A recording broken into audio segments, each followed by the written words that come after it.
of life and death, what we're absolutely doing is using art, creativity, theatre to create spaces for people to come and talk openly about death and dying in a way that will help them with their living until they die. And within all of these art spaces, when people are there becomes this really safe space to be able to have these conversations. I think it's about people being open and happy to talk about death. So we've been all over Birmingham, which has been the joy, I think, of the festival this year, that we've been so many different venues, so we've got to see different people, a different audience. I've really loved that we've been talking to and engaging with children and families.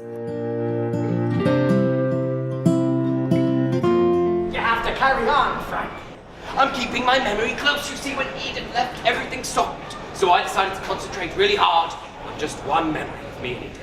So what happened was that there was this boy, Fran. He had lost his mum and he kept on looking at Facebook, but no one was much of a big help. And in the end he found out that his mum had died.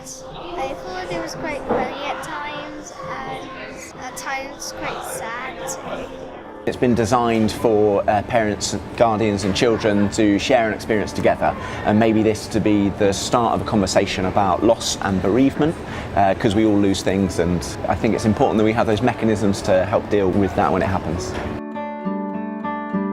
We're also interweaving craft activities so that people maybe could stop, do some making and actually create something and talk at the same time. We've created a whole new evening which is called Death Over Dinner. We've combined a feast where people can come and eat and share and talk with a talk about history of crematoria by a crematoria expert, but we've also got a storyteller as well as an actress who's created a beautiful show called The Birth of Death.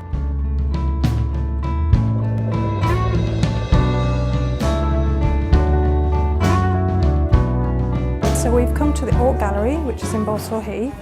It's a very multi-ethnic community around here. We then had a panel discussion, and the panel discussion was actually talking about faith, death and cancer. It was really great because I think it's a really difficult topic and it's the first time that we've done something like this, so it was really good to have the support and the expertise, I guess, from the team behind Bromyodo. Well, when my friend asked me, I thought, oh, it's kind of like a morbid subject, death and cancer, but actually it's been really interesting. I've learnt a lot. I've understood things from different perspectives. We don't talk about it enough and it's always brushed under the carpet. And I'm thriving, living with a terminal illness. So it's brought me up short. I have to think about it. It is going to happen. And how is that going to affect my family? So for me, Bromyodo was a way of going to find out about what is out there, what is available, what are the different thoughts on dying and how death and funeral is dealt with. Other partners were working with the Coffin Works and having ghost stories there. Each of us has an innate love of the supernatural. I feel certain that before each of you retire for the evening, you peer behind the curtain, perhaps you look beneath your bed. The thing that's been incredibly popular was a newly created walking tour in Birmingham, which has been developed by Still Walking for us, who are a Birmingham-based walking tour company. We feel like this is a really important festival. It seems to have something for every age group, for every demographic. People will go and see a piece of art, a piece of fine art, or people will go to a workshop or go to dinner and discuss bereavement and dying over dinner. They will then bring their children to a show that tackles that issue. And these things are really important and there's far too few of them.